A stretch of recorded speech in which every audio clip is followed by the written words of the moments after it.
These times are strange, it's quite surreal. It's never been like this. Remembering the good old days when we could hug and kiss. We'd pack the gyms and restaurants and move through public settings. We'd give high fives and drink at dives, hold hands and dance at weddings. Now the days are longer, yet they're darker in a way. We're pressing pause on normalcy, just going day by day. But we can still make jokes and art, garden, dance and sing, cook, read books, try on fun looks and learn about new things. We can talk with friends of ours and have a heart-to-heart, just so long as we'll stay 6 feet apart, 6 feet apart.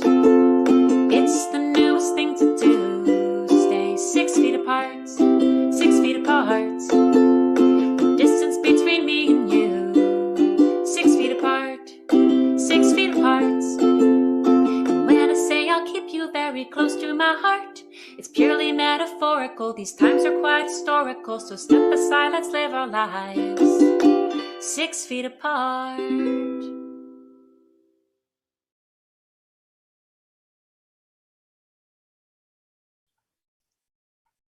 Hello, welcome everybody. Welcome to from all of us at 6 Feet Apart Productions. We're so happy that you're with us. Thank you, and say hello everybody to YouTube. Thank you very much for being here. Please put all your comments in the chat because we do go through and have a read, and we'll call out a few names. So let us know who you are and where you're from. So now we've also got a few special people in the backstage with the tellers. So let's just say hello to our backstage audience. Hi everybody. Nice to see you all, and we can't wait to have everybody listen to these fantastic stories today.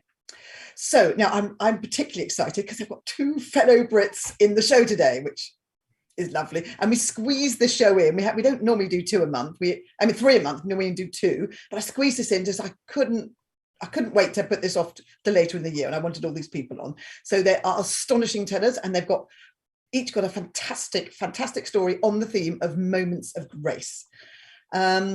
So what we do in this show, if you don't know, is we'll have the four tellers come on, and just before they come on, we'll just have a little interview with them when we ask them 2 or 3 questions, very quick, shouldn't take more than a couple of minutes, maybe 3 or 4, just to get to know them a little bit better. So, and then they'll tell their story. So we like that, and we like to get to know them a bit better. So I hope you do too. So on with the show. Our first storyteller is a fellow Brit, and she's internationally acclaimed. And as a storyteller, she's an educator. She's known for her wit, warmth and humour. And that's humour with a U, I would say. Yes. She's been at many festivals throughout the UK. I don't know if she's actually done one in the UK. She'll have to tell us that. But throughout the US, with many times at the largest 2 festivals, which is the National Storytelling Festival in Jonesboro and Timpanogos in Utah. She's an ordained minister and has worked as a chaplain in a men's prison as well as a hospice chaplain. And she tells hilarious stories of her many and varied experiences. Now, she's been described by top storyteller Bill Lepp, who says, Geraldine's stories are Pilates for your funny bone. Her humour is 100% natural, the polar opposite of her hair colour. Typical Bill. So find out more at GeraldineBuckley.com. So please, let's give a very warm welcome to our virtual stage to Geraldine Buckley. Oh, Geraldine, I'm so thrilled you're here. How are you? It is absolutely wonderful to be here. Yes, I feel so at home with all these wonderful accents. Yes, I know. When you're a bit of an immigrant, it's so lovely, isn't it? But you can actually understand my humour as well. Yes, I love it. Yes, less likely to offend you, I'm hoping. So, Geraldine, tell us where you are in America. I'm in Frederick, Maryland at the moment. Yes, I used to travel all over the country, but as we know, the pandemic has got us. And so I've gone back to being a chaplain. I was, as you said, a prison chaplain, and I was a hospital chaplain, and now I'm a hospice chaplain, hospital chaplain, hospice, 2 hers. And but I still do storytelling, of course. So of course, yeah, and gathering stories. Now tell us, as a hospital chaplain, did you have any funny or unusual things that have happened to you during that time? Oh, Absolutely. You see, the thing is, I'm completely non-medical, absolutely, totally non-medical, and very non-technological. I mean, I'm very good at some things, but just not those two. So they gave me a cell phone when I first started as a resident chaplain, and I wasn't quite sure where to put it because you're carrying other things into patients' rooms. And so I thought the best solution would be to put it down the waistband of my trousers, an elastic waistband, which worked wonderfully. And this was pre-COVID, very, very busy corridors. It worked marvelously until I realized that my cell phone had slipped into my underwear. And then my crotch rang. And I honestly don't know how you answer that decently in the middle of a crowded pre-COVID corridor. So yes, that was an interesting day. Yes. Oh, how funny. You're rooting around in your undies. Oh, that's hilarious. No wonder. Bit naughty as a chaplain, really. Yes, exactly. So it's not too modest, is it? Not terribly, no. Oh, well, how funny. Well, my next question is almost like that would answer that as well, is do you have any disastrous or funny or unusual moments that you've done in storytelling? Oh, so many, but one does come to mind. And that is that in storytelling, well, in life, you end up often, or I do, doing things that you would never dream of doing, that you say you would never do. So I do not like scary stories. I don't like ghost stories, and people know that I don't tell them. So I opt out of telling ghost stories. And I was it was one of my very first festivals. It was in Delaware, Lower Brandywine, and there was a tent in the back of the church.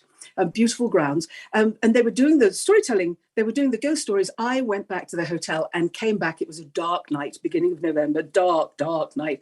Took a wrong turning, found that I had driven right into the graveyard. And I got off the path and I was there in all the middle of the graves. It was like they were all at the window. And I realized I was in the middle of my own ghost story. So I was so glad. I was so glad when I finally, I had to do a 3-point turn. I think on someone's grave, forgive me. I was so glad to get back into the light, into that tent, I can tell you, yes. I'm surprised.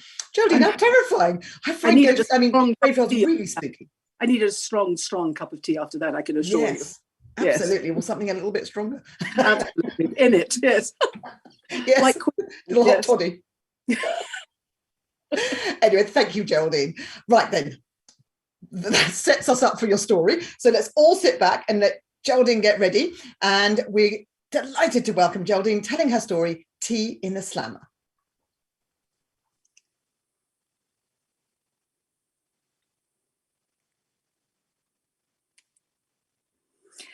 Well, it was not my idea to be the chaplain at the largest men's prison in Maryland. No, it was not. I was asked, not long after the last chaplain left. First of all, it was Marcus. Marcus was the inmate pastor.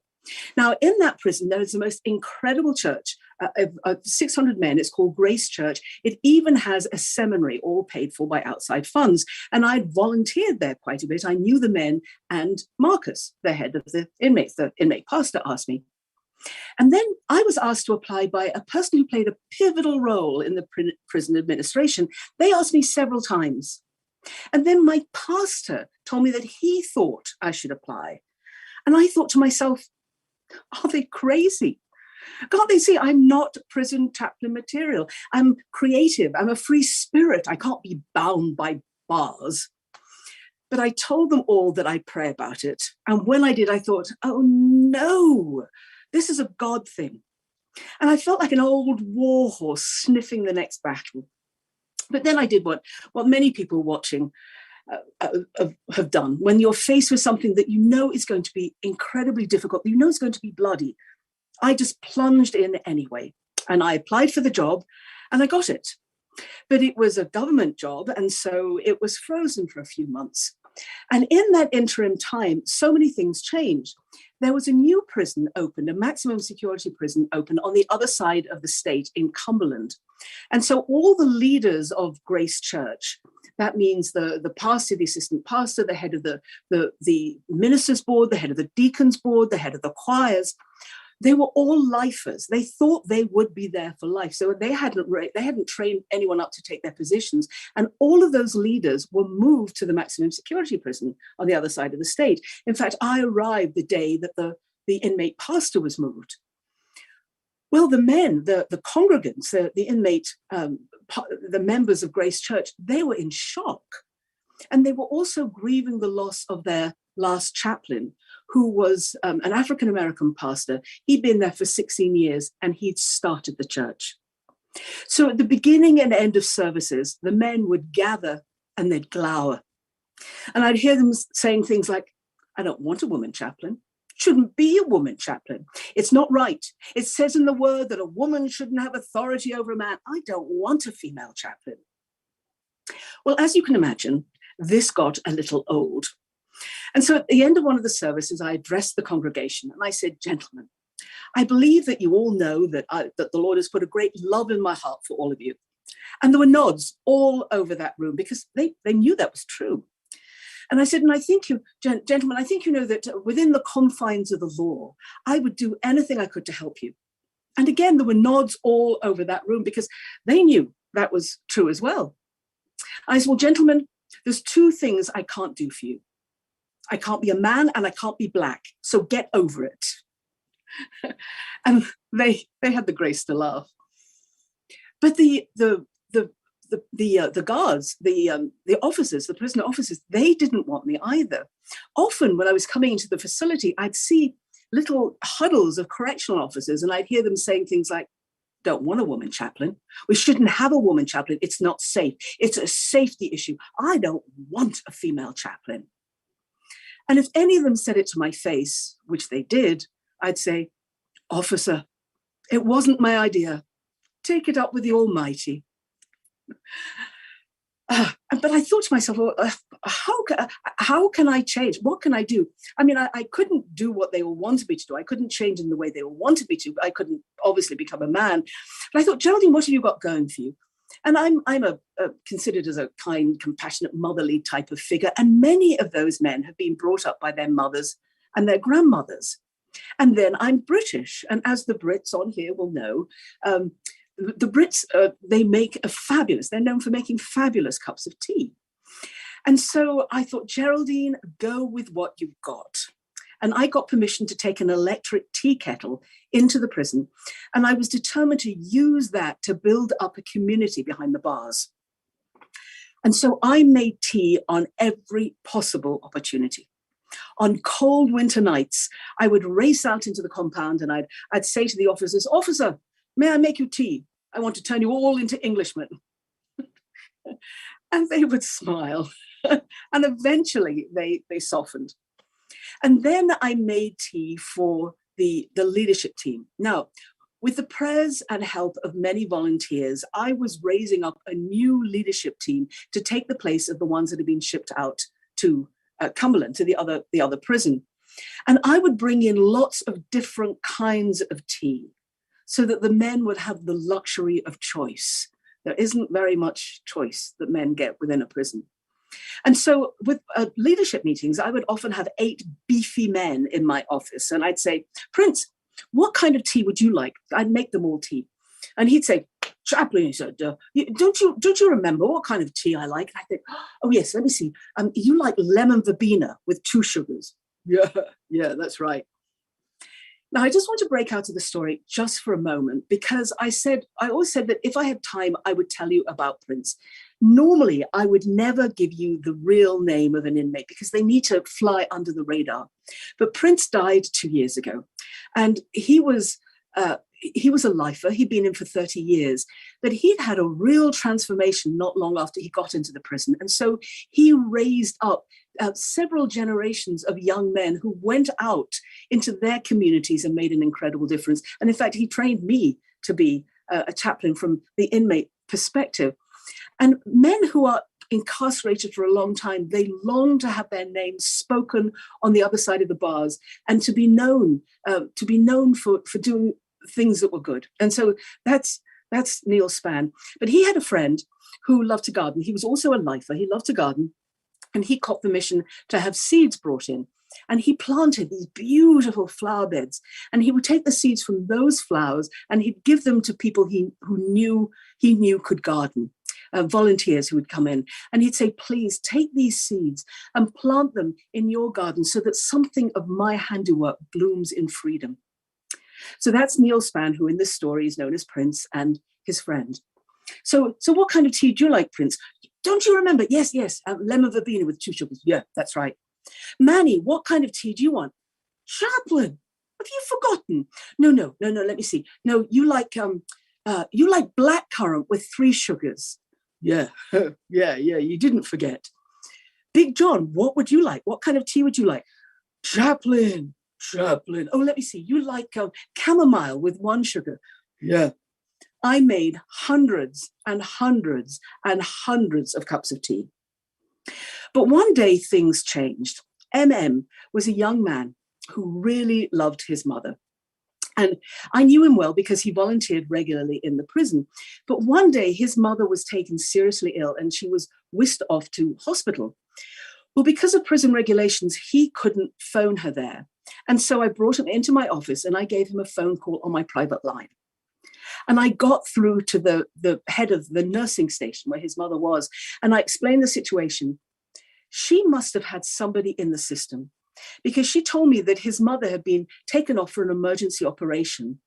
But she patched me down to the operating room where his mother was already on the operating table with the anesthetic going in her. And they allowed her to talk to her son. It never happened to me before or since. So I heard him say, "I love you, Ma Bird." And he told me very shyly afterwards that she had responded, "I love you too. Tweet, tweet." That was their private love code. And that was the last time that ever spoke to his mother, because she died later that night. And he was devastated. And he wasn't eligible to go to the funeral on the outside in Baltimore. So I bent severely several prison regulations and arranged that we would have a funeral for his mother in my office at the same time as the one going on the outside. And I asked him to give me the names of 6 of his friends who had known Ma Bird. And I did all the paperwork. And then the men, they gathered in my office and they started to pay tribute to Ma Bird. One of them said, "Well, I'm so glad I knew her on the outside. She was a wonderful cook. I love being invited to your place for dinner." And another said, well, I don't know what I'd have done without Ma Bird when my mum died. She was so kind to me. I don't think I could have got through it without her. And another said, well, I only knew Ma Bird here in the visiting room when she came to see you, but she always had a kind word for me. And oh, that smile, I'm going to miss that smile. And then the men sang Amazing Grace in 4-part harmony, and my office became holy ground. And then I tried something that I didn't know whether they would go for or not. I had brought in small bottles of bubbles that had been left over from my niece's birthday party. And I said to them, "Gentlemen," I said, "I'm going to pray and commit Ma Bird's spirit to the Almighty. And then why don't we all blow bubbles, signifying her spirit leaving earth and being joined to her creator in heaven?" And so I said the prayer, I committed Ma Bird's spirit to the Almighty. And then this huge man, bulging with muscles, he grabbed one of the tiny bottles of bubbles and he blew a stream. And then he went, "Goodbye, Ma Bird." And then a man completely covered in tattoos on the other side of the room, he took the bubbles, blew another stream, and he went, "Tweet, tweet." And then they all started doing it. "Goodbye, Ma Bird, tweet, tweet. Goodbye, Ma Bird, tweet, tweet." My whole office filled up with bubbles. The men didn't want to stop blowing bubbles.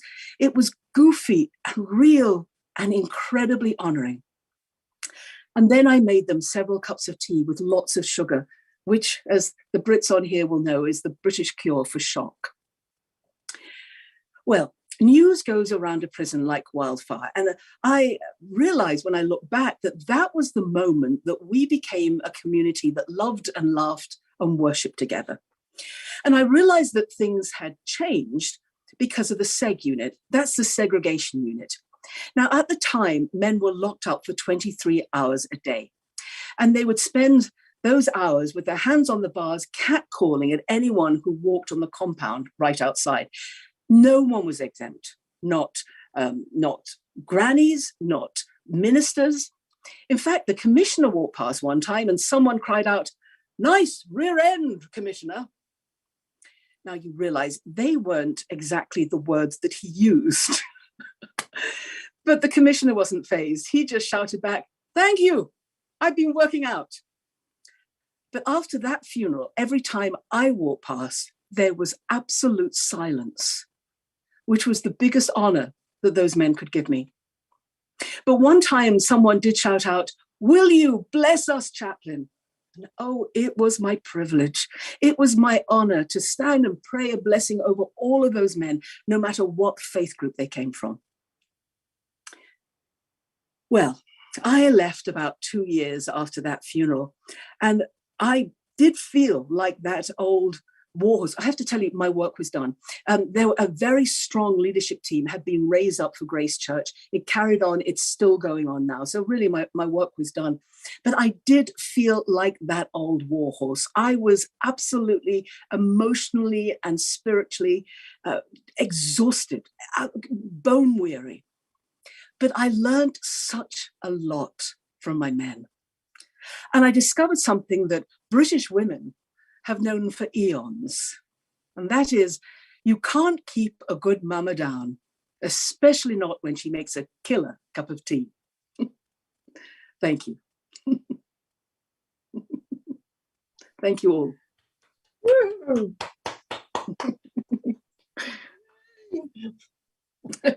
Thank you all. Thank you, thank you, thank you. Oh, that was wonderful. What a lovely, lovely story, Geraldine. Honestly, and it's so sweet. The men, like all the bubbles, I've just got this lovely image of it all. Wonderful. And also all that, remembering what tea they wanted. I mean, that's so funny. These big burly men with, have a lemon, please. It reminds me of when I used to work in a pub in England, and it was a very locals pub, and had all these tankards hanging up, and I had to remember when a local would come in, and I had to remember which tankard was his and what he wanted in it. And it was a really busy pub, and it was just like, it was terrifying. It took me weeks and weeks to learn, but they got really insulted if you didn't know. Anyway, thank you. Lovely, lovely story. Great start to the show. Thank you very much. So just want to shout out to a couple of people in the YouTube. We've got one of our best patrons. Could we have Patreon? If you don't know about Patreon, it's a subscription thing, but go and find out. But Judy Clapper, we love Judy Clapper. She's here. She's also a fantastic supporter of storytelling of all kinds everywhere. Denise Page, Via Good. So anybody else, put your name in the chat and I'll say to you a bit later on. Okay, let's carry on now. Our next teller is a beautiful and talented storyteller and a public speaking coach.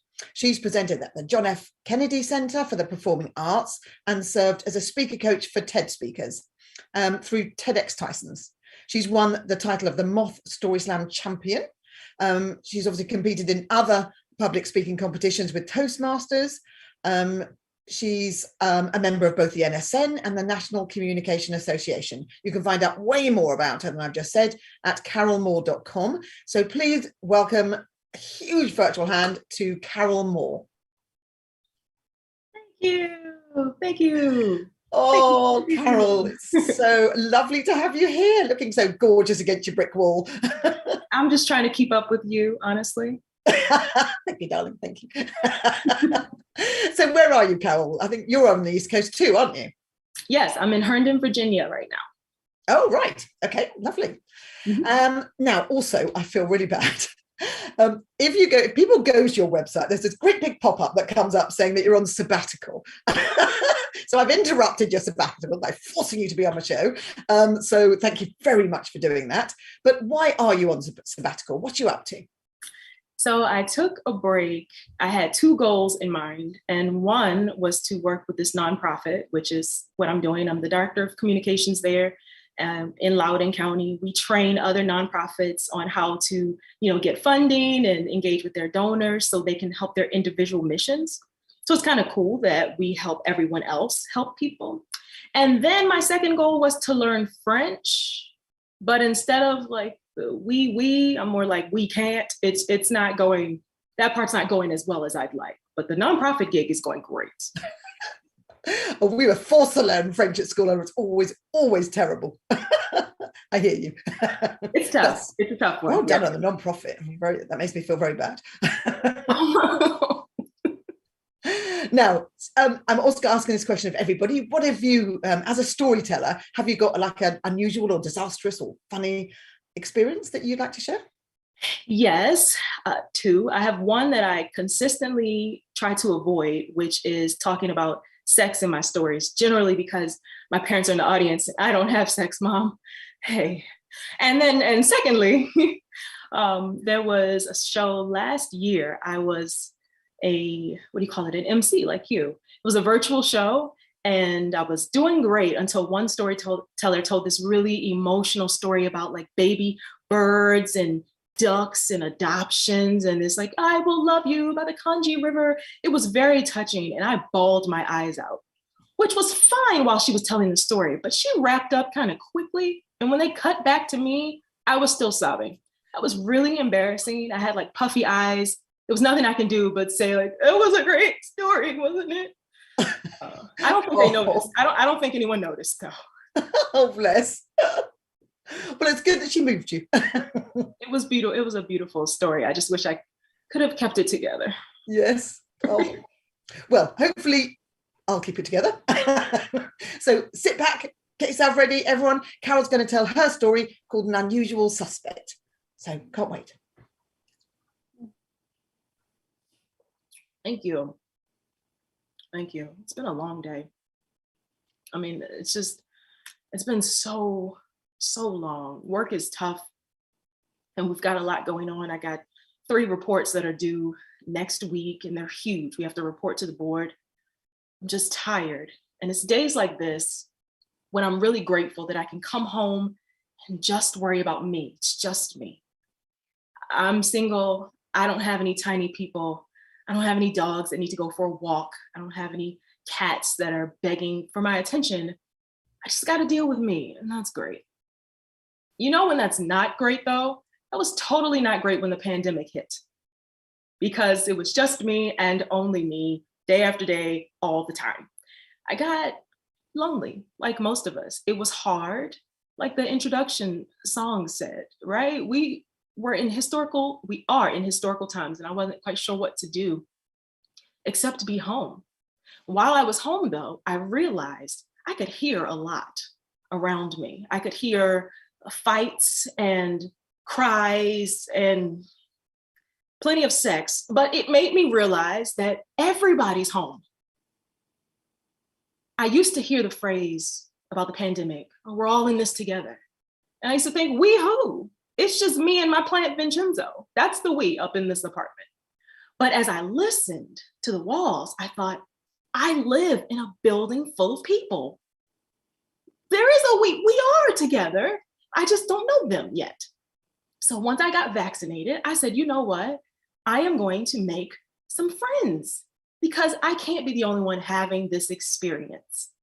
Now, granted, I had never tried to be neighborly before, mainly because my neighbors kind of suck. There's a lot of just loud parties and racing cars and bad smells that I have yet to figure out what they are. So I didn't really have a desire, but desperate times call for desperate choices. And I thought, if I try, I know I can find someone with whom I can connect. So one day I tried to connect with this woman who had a little daughter. I was leaving for work one morning, and as I was locking my front door, down the hall, I see this woman walking slowly and a tiny little girl walking behind her. She had a piece of bread in her hand, like a baguette, had a couple of little bites out of it. She was tottering her little way down. And I said, hi. And she smiled, cheeks full of bread, and she waved. And I thought, there's a friend, right? Instantly, her mom and I are going to become besties. And then sometimes I can babysit for her when she has to go to the store. And this little girl and I will talk about princesses. I don't know if she can really speak because she was eating bread, but here's a prospect. And that was great. A couple of days later, I saw them again, only I was in my car and they were in theirs. They were parked next to me. And actually I was on my way to my car, but they were already in. I saw the little girl in the back seat and I did the same thing. Hi. And she turned her head away from me. I thought, ooh, bad morning. That's okay. I'll try again. Hi. And she said, I thought, well, that's the end of that one. We should let that one go. She's not feeling me. I think the first bit, she was just happy about the food. So another day, I saw a different woman, young lady, but she was walking a tiny dog. And I think it was a pug. He's adorable. He would be in little sweaters. I had seen them before. I've seen him in a little bow tie, very dapper little thing. And I thought, okay, I'll be friends with them because sometimes I can walk the dog because she probably has to work late sometimes. And then I can like let him out, or he can come and stay with me, but I don't know how to, is he potty trained? Not sure, but that's another one I can make work. So I said, hi, puppy. So I waved to her and then greeted the dog, and the dog seemed pretty happy to see me. But the lady just said, come on, boy. And I thought, did she not hear me? Because the hi was for everybody. Hi to you, hi to you. Only the dog had the tail wag thing, but whatever. I would win her over. A couple days later, I came home and I pulled into my parking spot. She was already outside. Her and the dog, they were just standing there. And I thought, this is my moment. When I get out the car, I'll just walk up and strike up a random conversation. I don't know anything about dogs. I know her dog is cute. She must think it's cute. I can start with that. As I walk over to her, just before I get to speak, I hear her say to the dog, it's all right, boy, go ahead. You can throw up here. I thought maybe today's not the best day for whatever. They've obviously got something going on. Let me just let them do that. They were over to the side. As I walk, make a left turn to go into the building, I look down and apparently he had already thrown up, just yellow, orange, chunks, like a mango smoothie, but there was ripe banana type stuff, just disgusting. So glad I didn't have to figure out what it smelled like. Mask silver linings. But I stepped over the vomit that she did not seem interested in cleaning and went into my home. I thought, I can't be friends with somebody like that. Golly. So this happened a few more times. I mean, I tried it with the artist on the 4th floor. I tried it with that couple who have the trolley. I mean, the guy was talkative, but the lady really wasn't about it. I tried it with that other young couple where the guy could like smirk, but the girl was more interested in her shoes. And I don't know what that was about because he lives here, but she doesn't anyway. I even tried to befriend this flight attendant, but every time I tried to catch her, she just flew by me. Did you get it? I thought that was cool. It's the corniest joke, but I love it. Anyway, I tried, and after a while, I just gave up. This is the new normal, and it'll be what it is, and that's fine. Until one day, I was sitting in my car, like I do. It's the best way to be nosy and spy on people. Let's be real. Sitting in my car, and I noticed that in the row in front of me, off to the right, this man gets out of his car. He's an older gentleman, white hair, balding in a couple places, and he's got arms full of bags, grocery bags they look like. And his face is just stank. He smelled something, I don't know. He seemed really upset. And he's walking over toward the door. And I was like, I don't know why he has an attitude. But then I thought, wait a minute, he's gonna try and get in the building. You have to use a fob to get in the building. His arms are full. I know this feeling. Fine.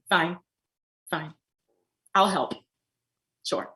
So I just pop out my car and hustle in front of him just a little bit. And he said, what, did you forget something? I said, yeah, I forgot to hold the door for you. Here you go. And he said, really? I said, yeah, have a great day. You too. He went his way, I went mine. That was a Friday. Saturday morning, when I got up to go get my coffee from my favorite coffee shop, it was one of the only places I would go during the pandemic.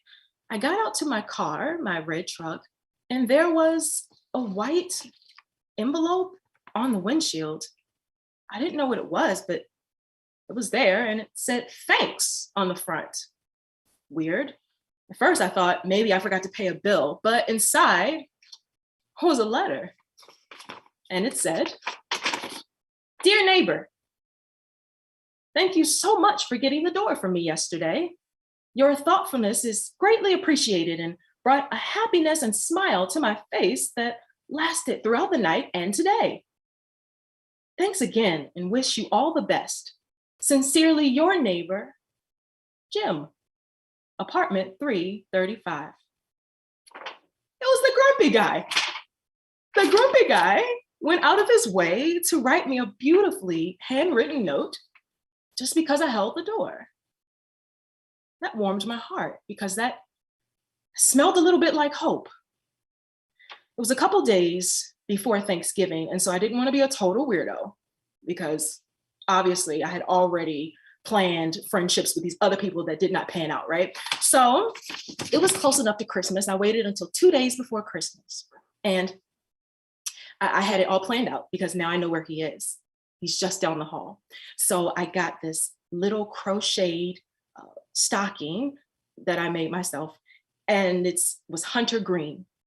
And I stuffed it with peppermints because what I remember of older people from my youth is they love to have peppermints just in their homes or in their purses or in their pockets or something like that. I mean, I don't know who would really have a bunch of peppermints just laying around. I mean, who does that? But I stuffed it full of peppermints, and I wrote a card. Dear Jim, Merry Christmas. May your holiday be filled with joy and peace. Sincerely, your neighbor, Carol, apartment 329. In parentheses, the door holder. I felt really good about that. I walked down, I left it in front of his door, and I slid the card under it so that he would know something was outside. I told my mom. She seemed pretty proud, and I did too, because I made a step, a very non-weird, reasonable step, right? 'Tis the season, everybody's Christmasing. Okay, cool. On Christmas morning, I got ready to drive to Baltimore where my mom is. And when I opened the door, I looked down and there was a bag of chocolate with a note. Merry Christmas, Carol, your neighbor, Jim. That's all I wanted. I just wanted somebody to see me. I just wanted to not feel alone in this huge building. Who would have thought it would have been the grumpy one that would have helped me do that? Last week, I was sitting in my car, being nosy like I do, and I saw Jim pull up. He got out, we saw each other, and we both waved at the same time. I've never spoken to Jim other than holding that door. We haven't had a conversation, but on days when it's hard, on days when I'm not happy that it's just me, I feel comforted now because I know it's me and Jim. Thank you. Dang it. Why, Jim? Why? Oh. Oh, thank you, Carol. Oh, you're going to make me cry. Anyway, I'm going to go with the happy story that you and Jim. Shame he's a bit older, but you know, but it does make me want to rush off and meet my neighbors. I do know my neighbors, but I know what you mean. It's nice to have someone knowing about you. Thank you. Lovely story. Thank you very much. A couple of other people in our YouTube. We've got Ron Titus, who I think is one of your students or something. And we've got, she who must not be named. It's Jessica Robinson. From Better Said Than Done. So we love Jessica, really. And if you didn't know, she was just on a chat show with Calvin Cato, who we love as well. So, and you can go and watch that again if you want to, because Jessica was brilliant on it.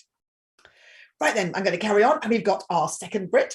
I love all our Brits. She's the recipient of the National Storytelling Network's prestigious Circle of Excellence Awards.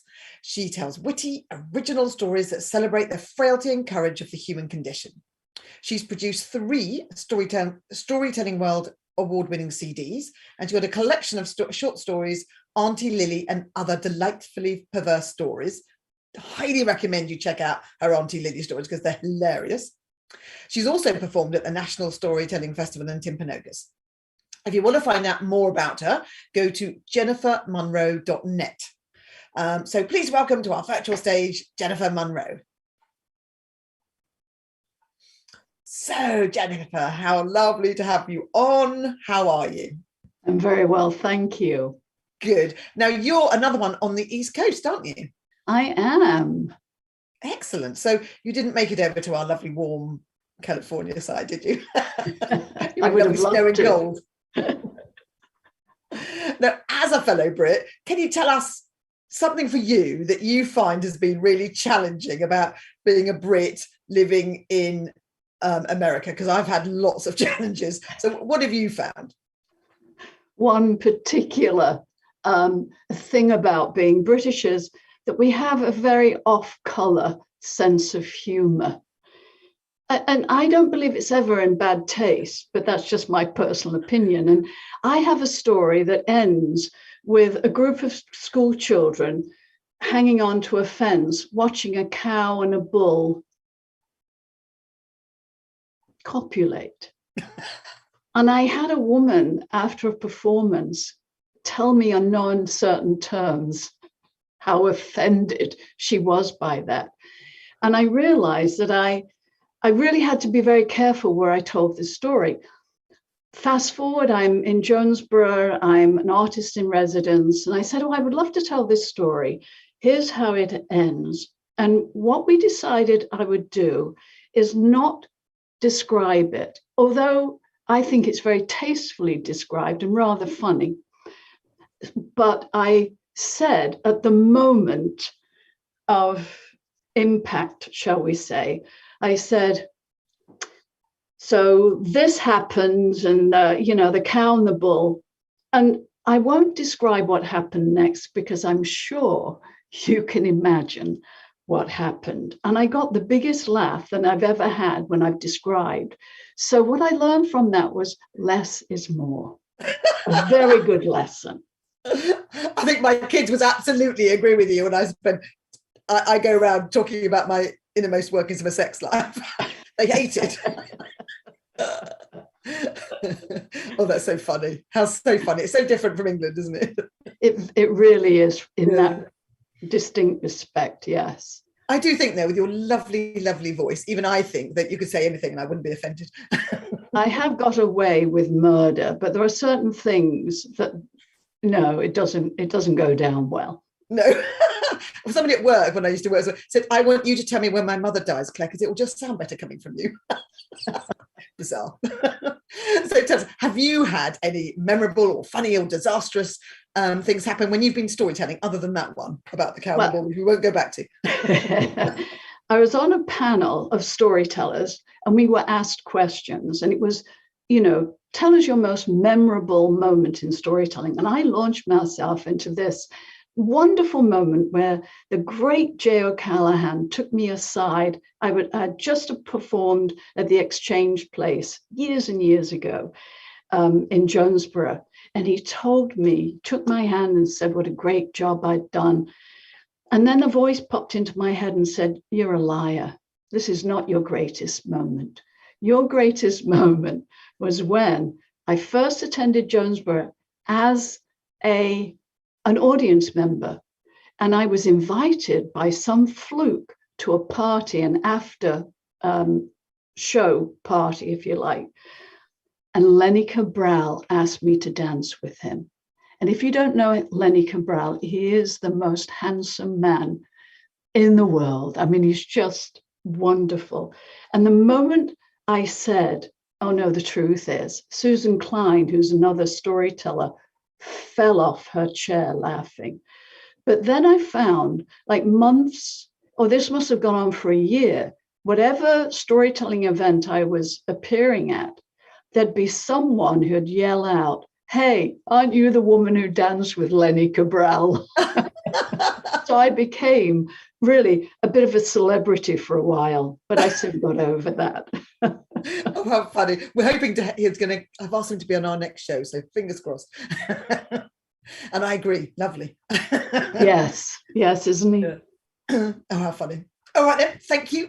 Lovely getting to know you a bit better, Jennifer. So sit back, everybody, and be prepared to try not to be too offended. Now, just saying, hope there's no kids watching. If they have, they might have to cover their little ears for this one. Yes. And even the... Go.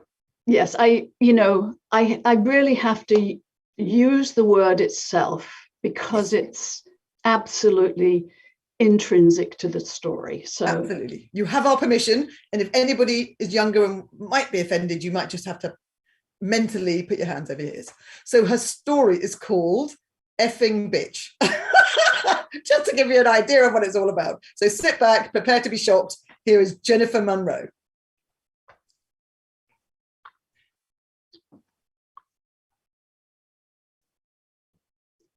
Many years ago, I went back to Great Britain to visit my good friend Maureen. She and I used to teach together in a rather challenging school in the East End of London. Maureen still worked in that same area, but now she was the deputy headmistress for a school for severely emotionally disturbed children. It was sort of halfway house between a residential facility and the regular education system to see if the kids were ready for re-entry, if you like.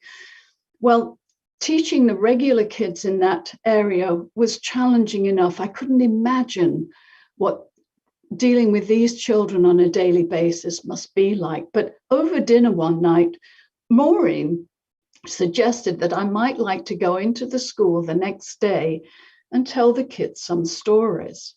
Now, I was a fledgling storyteller, and I knew that I really wasn't up to this task, but I'm also British and therefore extremely polite.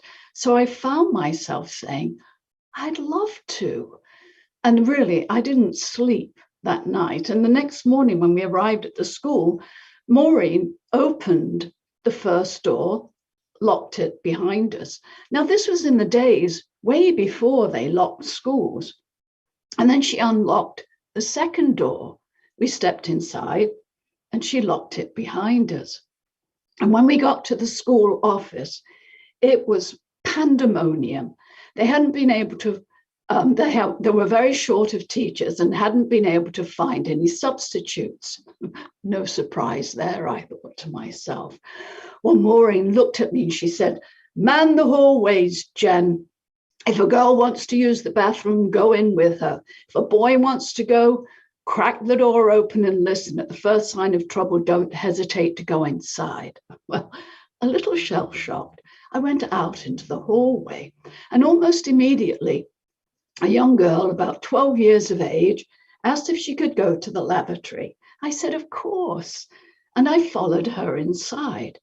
Well, her head spun around, and she gave me a look that turned my bowels to water. "Oh, you fucking bitch, miss." And without using the toilet, she flounced out. I was a little taken aback, but nonetheless somewhat heartened by her use of the honorific miss. Well, I went back outside into the hallway, and to my great relief, a man had arrived. I think he was the janitor, and he helped get the kids into their classroom. And then a frantic Maureen reappeared. "There's no one to teach the 5 and 6-year-olds. It's just you and me, Jen." She said it as if we were in a war movie about to go over the top. But these were 5 and 6-year-olds. How bad could it be? Well, I found out later that the day before, one of the kids had broken the teacher's nose, and it wasn't by accident. Well, there were only 2 kids in the classroom, but Maureen soon had them to work, or really to play. One of them was playing with toys in a sandbox, and the other one a water tray at the other end of the room. And then I don't know what happened next, but Maureen had wrestled Sandbox Boy to the ground, but she was talking to him in a soft, soothing voice, and I suppose she had everything under control. So I sauntered over to the boy at the water tray. I picked up a plastic jug and a little ball. I don't know, I had some harebrained idea about teaching him about water displacement, you know, the eureka moment. Well, he looked at me and sneered. And then he made sure that Maureen wasn't looking. And he took his hand out of the water.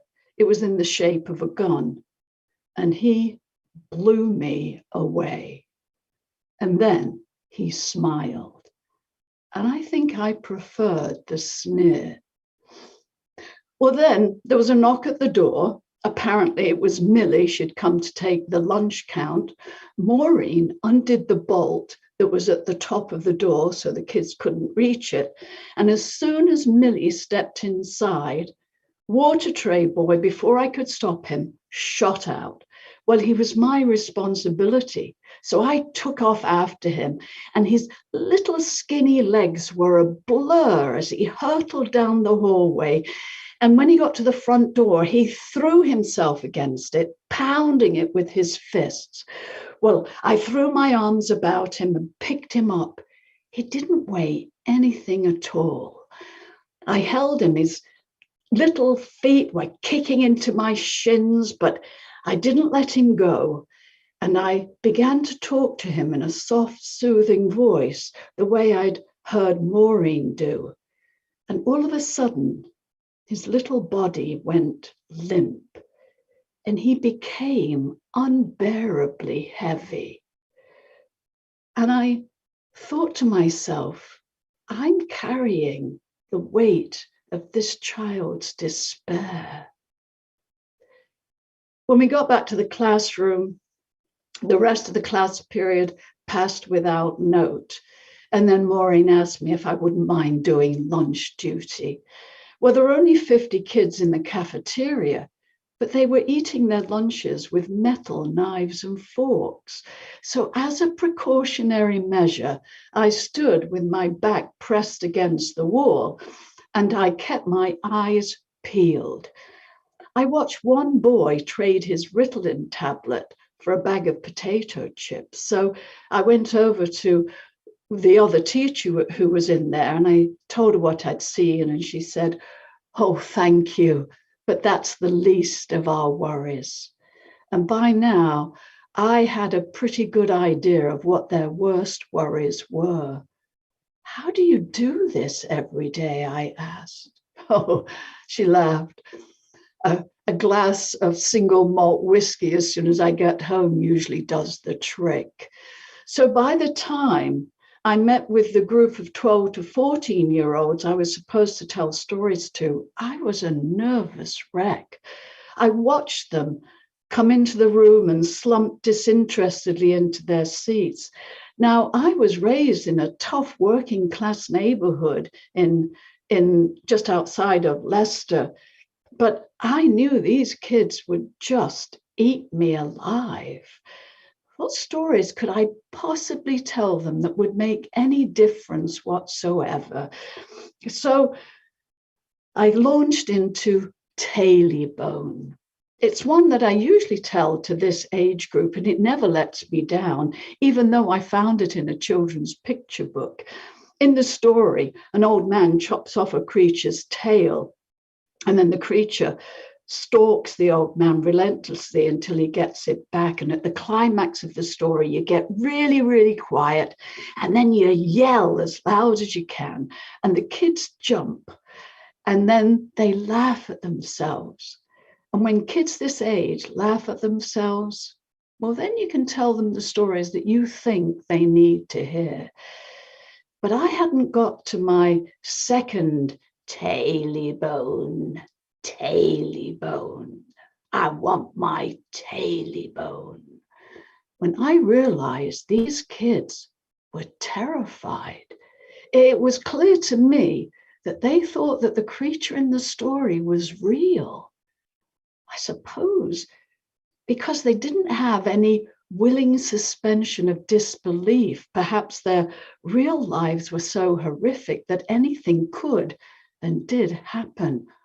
So I backpedaled and I searched around for another story, and I began to tell Goddywolf. It's a story I usually tell to kindergartners, in which girl outwits wolf. They loved it.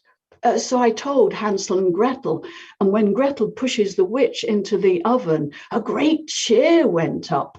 And in Jack and the Beanstalk, when the magic harp screams, "Help, help," to warn the giant, A chorus of "shut the fuck up" rose as one voice.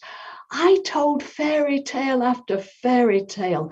Everything was a blur, but I reached the end of the session with life and limb intact. And then Maureen asked me if I wouldn't mind doing bus duty. There were only 3 small buses, and like kids everywhere, there was some pushing and shoving, but they all managed to get on the buses safely. And as the 3rd bus pulled away, a window at the back opened, and the girl from the bathroom who'd been in the storytelling session stuck her head out of the window. She was smiling and waving, and she yelled, "I'm sorry I called you a fucking bitch, miss." And I smiled and waved back. And in some strange way, I felt as if I had just been forgiven.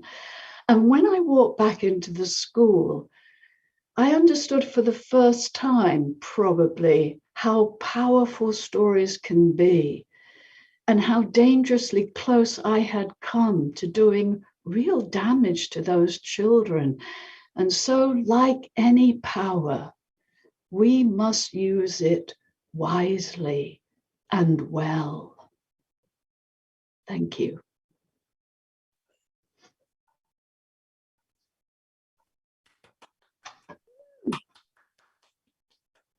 Yay, excellent. Oh, that was so excellent. Thank you so much, Jennifer. I love that story. And it was such a nice, happy ending. Although that Maureen, honestly, she was dropping you in it left, right, and centre, wasn't she? Yeah, right. She's going to have our comeuppance. No wonder she has that, that stiff drink at night. Anyway, thank you so much. Lovely, lovely, lovely story. So now we're on to our last, but definitely not our least storyteller.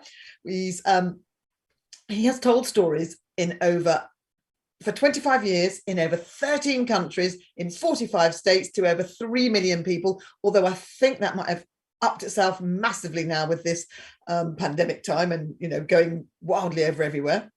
He describes himself as a bicultural, bilingual son of a Cuban man and an Irish American woman, and says a friend once called him a leprechaun. I think that's genius. What a lovely thing. I want to be a leprechaun. His stories have been published in award-winning books and audio recordings. He even had a rave Kirkus review, which is no mean feat, let me tell you. And now his stories are being developed into film and television. He's a keynote speaker and educator. And he does call himself a real writer because he writes every day and he's getting rejected by all the right places. Love it. So please welcome. And if you want to find out more, go to antoniosacre.com. We'll put all those links in the YouTube and everything for you. But give a warm backstage, forward stage YouTube welcome to Antonio Sacre. So welcome, Antonio. And finally got somebody on our side of the country.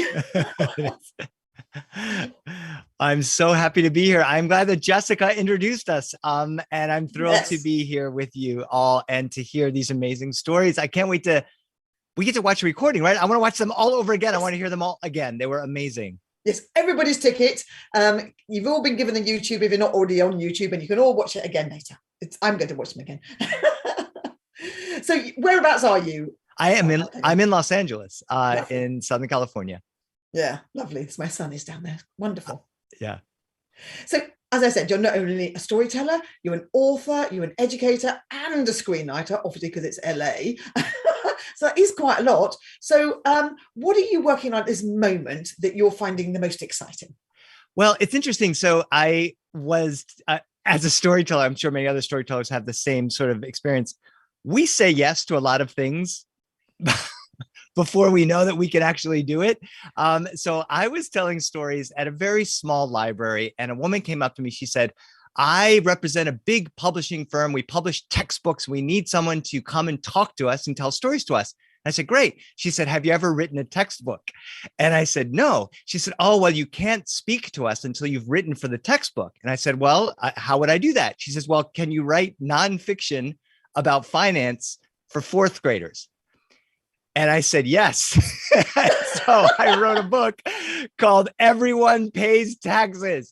I am now a nonfiction finance writer for fourth graders.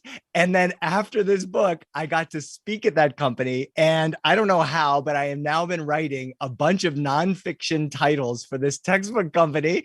And I got to say, I love it. These are deadlines that happen, and it coincided with the pandemic. So I've been able to replace the not appearing in front of people and appearing in front of people in another way, and bringing the bad news to fourth graders, the taxes you have to pay.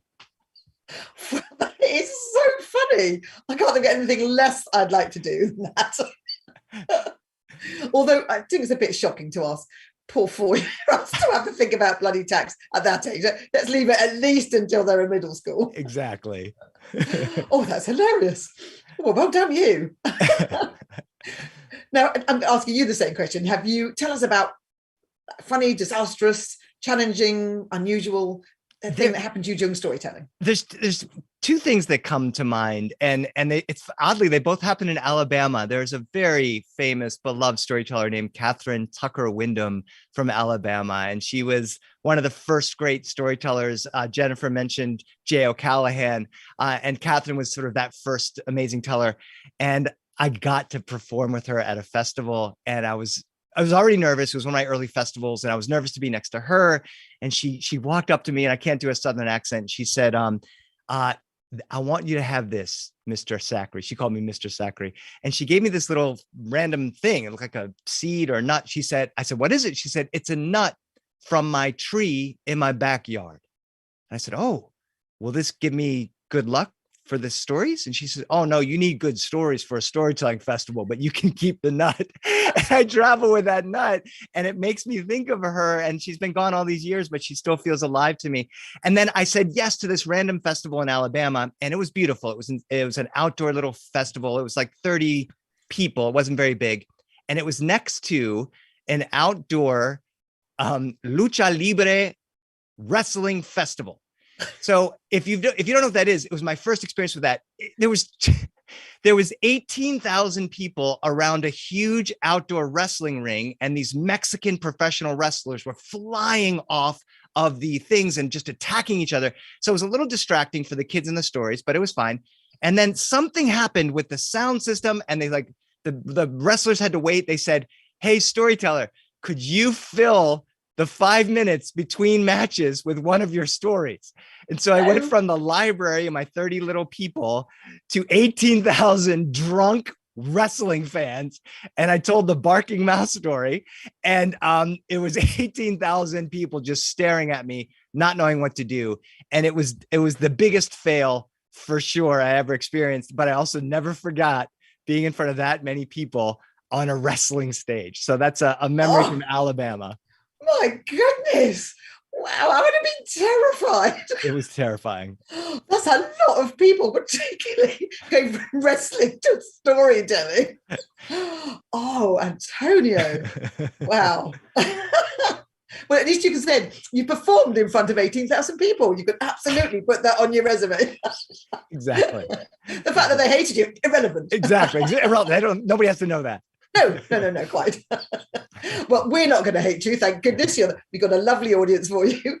So sit back, everybody, and be prepared to be entertained by Antonio telling his story, Last Will and Testament. Thank you. I am thrilled to be here. I have heard about death from a very young age. My uncle Tito came into my room when I was about 8 years old, and he said, I have two brothers. He said, listen, come to me. When I die, you get the ring. He pointed at me. Henriquito, you get my watch, and Robert, you get my bracelet. Cuban men in my family have jewelry all over them. And at 8 years old, I wasn't quite aware. I said, what do you mean when you die? Well, when I die, like probably 70 or 90 years from now, I'll probably be 120 years old. You are going to get my jewelry. You wear my ring, you wear my watch, you wear my bracelet. And so every single time we saw Uncle Tito, we'd run into his arms and he'd give us this great big hug. He was a boxer from Cuba, and now he was 45 years old in the United States. Looks like he could still box, and that hug would hurt. And we'd say, Tito, when you die, I get the ring, right? Henry says, I get the watch, right? Robert said, I get the bracelet, right? And the whole family would laugh. And then my abuela, she'd say, come and eat, tiene que comer, come over here and come to eat. And we'd always rush to the table because her food was delicious.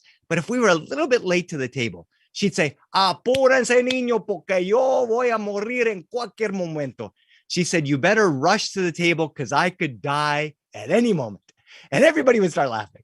And on my mom's side of the family, the Boston Irish side of the family, death was never mentioned. Whenever somebody, God forbid, got cancer, it was the C disease. Nobody mentioned it at all. Death was never mentioned. But in my Cuban family, they're just always talking about it. Abuela, she would also say, yo tengo una pata en la tierra and otro en cascarón de plátano. She would say, I'm so old. I've got a foot in the grave and another on a banana peel. I could slip on the banana peel at any time. She had a different joke every time we saw her about how close she was to death. And she was only 70 years old at the time, which at the time was the oldest person I knew. And now I know so many people well in their 70s, and many of my family in their 80s even. And so we would love these jokes from her. And then anyway, my dad, when he would talk to my abuela would say, my plane is coming down for a landing. And my dad would say, keep circling the airport, abuela, keep circling the airport. When I got to be about 25 years old, that was the beginning of my storytelling career. I was working as a waiter during the day and at night, and I was telling stories sometimes during the day in the Chicago area, where I met Jennifer Munro at the Illinois Storytelling Festival. She was one of the first storytellers I met. And we were running around the Chicago area telling stories to schools.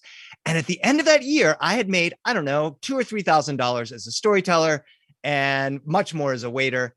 And I didn't know how to figure out how to pay taxes on that money. Nobody wrote me a book about paying taxes, so I didn't know what to do. And so I called an accountant, and the accountant said, well, actually, you made some money as an independent contractor. You're going to have to pay a lot of money in that in taxes, but you could put some of that money into a retirement account and pay less taxes. So I said, wait, if I invest in a retirement account, I can pay some less taxes. Sounds like a good idea. So I talked to my dad about it. I said, Dad, what is this about retirement account and putting money away? He says, oh yeah, mijo, at some point, you're not going to be able to work anymore because you're going to be so old. You'll have a foot in the grave and another on a banana peel, and you're going to die and you're going to need money and you need to start saving the money. I said, oh, great. I said, how much do you have in your retirement account? Oh, mijo, when your mother and I got divorced, the lawyers took all of it. So I'm not leaving you anything. I need this money to live. Nothing coming from me. So a few years later, I was able to, the story I tell is I quit my job as a waiter. The real story is I got fired from my job as a waiter. Anyway, I got fired from my job as a waiter and I started telling more stories. And then I began to really worry and be excited about what would it look like putting some of that money away. And I talked to my mom about it. I said, Mom, I've been putting money away for my retirement. What do you do for your retirement? And she looked at me. She says, you're my retirement plan. I said, all right. At least we got that straight. I said, is there any money? She goes, nope, there's no money. All the money went to the lawyer and the divorce. So my parents had this bitter divorce. They lost all that money. And I said, okay, great. I guess I'm going to have to start working. So I began to figure that out. And then my mom was talking to me about writing. I've been an accidental writer. I remember in college, I was going to consider going to an MFA program in writing. And to apply to the MFA, you needed 3 short stories. I had only written 1. I didn't think I could write 2 more. And I got too scared. And it was the path not taken for me in many ways. And it led me to the oral tradition of storytelling, which I love and adore, and it's been a great part. But along the way, I've become this accidental writer. People see me tell stories. Can you write a picture book? Can you write a nonfiction book about taxes? Can you write a TV show about one of your stories? And I always say yes. Can you tell stories in front of 18,000 drunk wrestling fans? Yes, I can. And lots of times it ends in a burning disaster, but I stretch myself. And if I'm honest about that, my mom gave me a journal when I was in sixth grade. And she said, just write in that journal. And there were some years that I would write and some years that I wouldn't. But that practice of trying to capture these memories, I've realized was the thing that led me into storytelling and wanting to keep my family members alive. If Tito was alive, he would be 110 years old today. And he didn't make it to 110. He only made it to 92 years old. And that old, strong, beautiful man in his casket was buried with his ring, his bracelet, and his watch. We didn't get that shit at all. He took it with him. You know the story, you can't take it with you. Uncle Tito can. We didn't get anything from Tito. My dad is still alive. Who knows if there's any inheritance money from him or not. My abuela, when she finally slipped on that banana peel and she was gone, there was nothing from her. My mom died 5 years ago. And there was nothing from her. There was $12 on her night table. And my brother said, hey, Antonio, are you okay if I keep the $12? I said, it's okay if you keep the $12. And I've been thinking about my inheritance. My inheritance is so small, I don't have to pay any taxes on it. But my inheritance are these family members. I've been telling stories about Tito and Abuela and my dad and my mom for decades now. And every now and then people pay me to tell those stories. And when my children get older, they'll have a little bit of money from that money I saved in my taxes back when I first started telling stories, but hopefully they'll have the stories of my family members as well.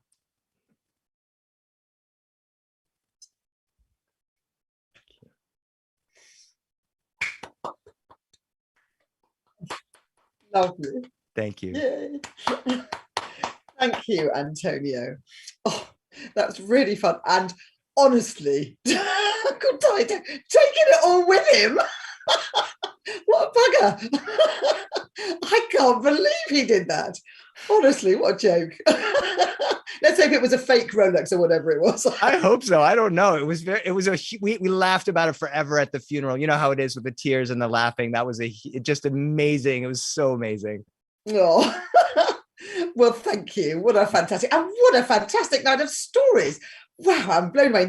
I thought, they can't beat this. And each time they got better. So what I'd like to do now is bring all our storytellers back one at a time and say thank you and see what else they got coming up. And, then you can have a chat with them. So let's bring back on our first storyteller, Geraldine Buckley. Geraldine, come and join me. Thank you so much for your story. I loved it. And what have you got coming up that you'd like to tell anybody about? Oh, sorry, Geraldine, you're muted. You have to unmute. Yes, the catchphrase of the pandemic. Yes, you're muted. I know that is, isn't it? An absolute delight. Thank you. So I'm in the Patchwork Storytelling Festival, which takes place. I think it's the 25th of May, but it'll be all over Facebook. And then I'm going to Sharing the Fire conference. So I will be doing a workshop. Yes. Are you going to be there, Jennifer? Oh, hurrah, hurrah. Oh, hurrah. Oh, how lovely.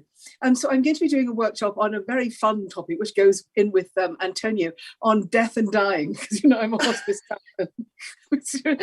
Seriously, on helping people die by telling their stories, and also by living intentionally, by discovering what your gifts are, so that you can live intentionally before you die, which sounds miserable, but it's me, so it won't be miserable. It'll be fun. And then I'm also doing the final concert, an hour concert. So that's at Sharing the Fire. That's in New Hampshire, in Portsmouth, New Hampshire. So come, everyone who's listening, come. It's going to be great fun. So you've got 2 Brits there. I mean, what more can you ask for? Perfect. Well, if we're allowed to travel and do these things, I shall definitely put that in my calendar. Yeah, Thank you. Yes. And thank you for a lovely story. I really, really enjoyed it. Thank you. I have really enjoyed tonight. Thank you so much. And this is marvelous. This whole production. I think you're incredible. And your husband, who I know is behind the scenes. So, thank you. We wouldn't be able to do it without Mr. Tech Guru. So let's bring on Carol now. Carol Moore, thank you so much. And I'm really hoping, you know, Mrs. Gorgeous, beautiful Carol Moore, that you find someone soon, because look at you and your wallpaper that you did yourself. That's right. Seriously impressive. All these skills you've got, darling. Now, where are you and what have you got coming up? Obviously, a little bit in a, you know, you're in a quiet transitional phase. Yeah, it's a hippy dippy kind of phase here. However, the next big thing that I'm preparing for will be the Women's Storytelling Festival, run by Better Said Than Done. That'll be March 18th through the 20th in Fairfax, Virginia. But it's also live streamed. Get your tickets at bettersaidthandone.com. Did she pay you to say that? She will after this. Yeah, she so will. She's bad. She's not allowed to be promoted on our show. Sorry. Did I not mention that? But that's the biggest thing that I've got going on, and just preparing for to pop in on other wonderful shows. I echo everything Geraldine has said. This has just been fantastic. And well, you're welcome back anytime, let me tell you. Thank you so much. Thank you. So let's bring back on Jennifer as well. Get three of us Brits on the screen at the same time.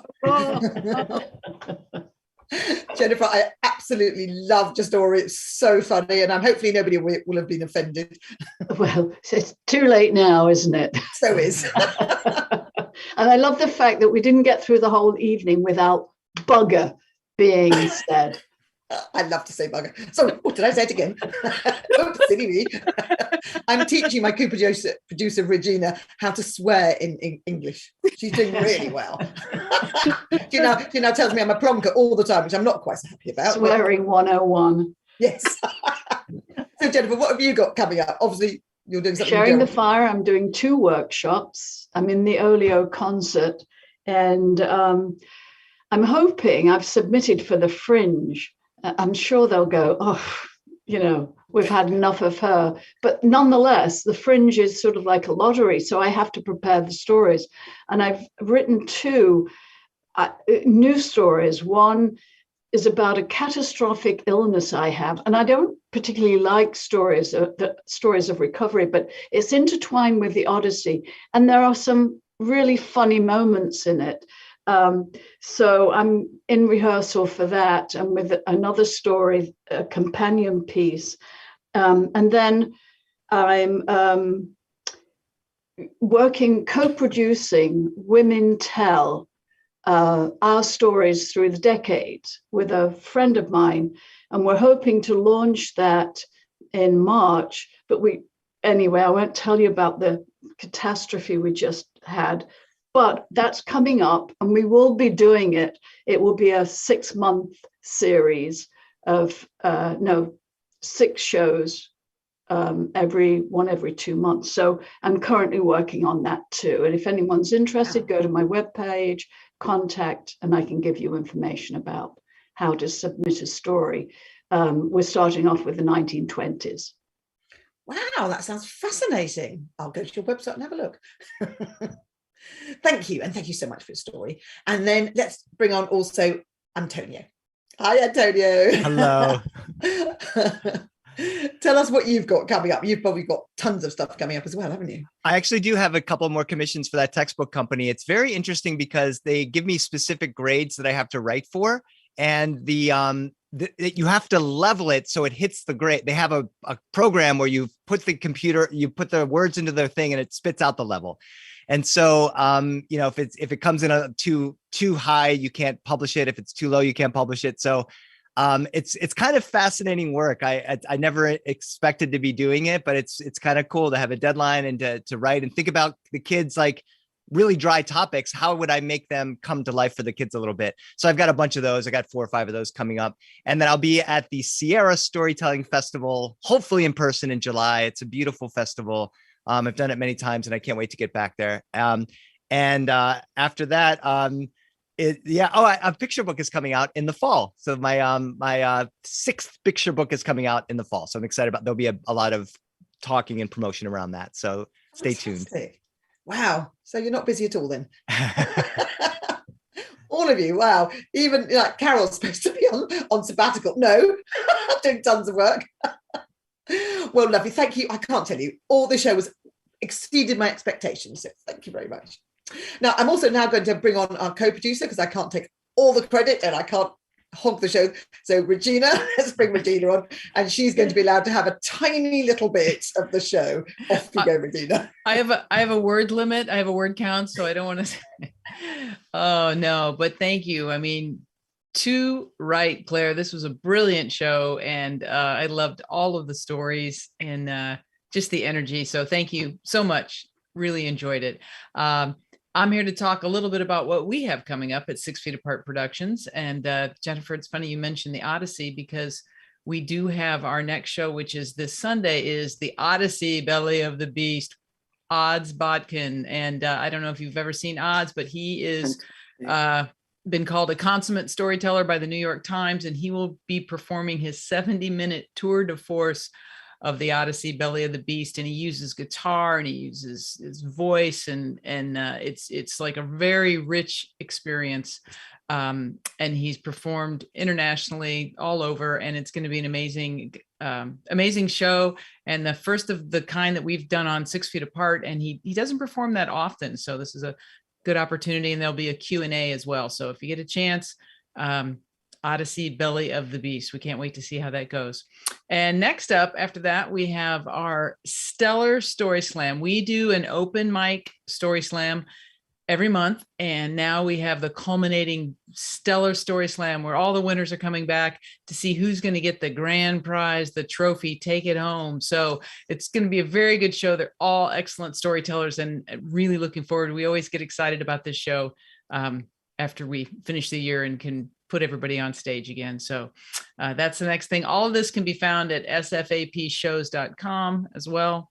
If people want information, tickets are on sale for all of these. And finally, we want to talk just for a brief moment about Patreon. We have a Patreon. It's a subscription monthly program, and depending on the level, you get lots of different things. You get swag, you get tickets to the shows. Judy Clapper gets tickets to every single show that we do, because that's how much of a patron she is. But we give away stuff. We do private Zooms. We put out content that only the patrons get to see, et cetera, et cetera. So anyway, if that sounds at all interesting to you, go check it out. We very much appreciate it, because that helps us keep doing what we do, like this show tonight. And what an excellent show it was. I want to say thank you again to everyone who told a story, and certainly everyone who came. Claire, back to you. Thank you. And thank you to everyone. I just want to say thank you everybody on YouTube for being here and commenting and everything else. So all the storytellers, go back and have a look at all the comments, and let's bring back our backstage audience with all our tellers in, as well as our backstage audience. Thank you very much. They've been very warm and welcoming on the backstage. So it's lovely for the storytellers to have, faces not just mine and Regina's, laughing at their lovely stories. So thank you to our backstage. We're going to stay and have a bit of an after party, but thank you to everyone on YouTube, and we will see you hopefully on Sunday. All right then, bye. Bye everybody. Toodaloo. And thank you to our tech guru for all his hard work. Bye. 6 feet apart, 6 feet apart. It's the newest thing to do. Stay 6 feet apart, 6 feet apart. The distance between me and you. 6 feet apart, 6 feet apart. And when I say I'll keep you very close to my heart, it's purely metaphorical. These times are quite historical. So step aside, let's live our lives 6 feet apart.